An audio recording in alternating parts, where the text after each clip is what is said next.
Си го користев својот мајчин јазик и не го прекршив уставот на Македонија, порача собранискиот спикер Талат Џафери. Тој конечно се огласи по скандалозниот потек, кога говорејќи албански во улога на официјален представник на држава во Европскиот парламент, го прекрши уставот. Смета дека немало потреба да се извинува бидејќи го користел својот мајчин јазик. Останувам на ставот дека не сум го прекршил уставот и останувам на ставот дека некому не му дозволив фешта у Комисијата за надлежна политика АФЕТ во Европскиот парламент. Решив по убедување дека сум окей.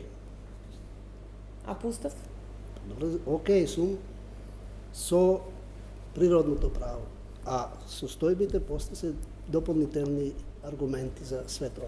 Додека Џафери тврди дека не го прекршил уставот, професорката по уставно право од правниот факултет Тања Каракамишева вели дека потегот на собранискиот спикер е класично кршење на уставот, кој не смее да си го дозволи човек на таа функција.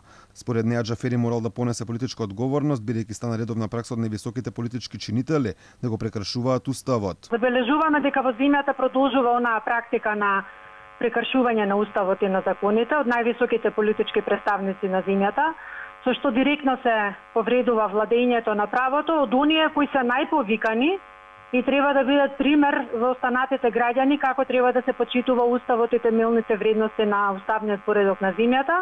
Џафери како официјален представник на Македонија го користеше албанскиот јазик на состанок на собраниските спикери од Западен Балкан, а состанокот го водеше првиот човек на Европскиот парламент.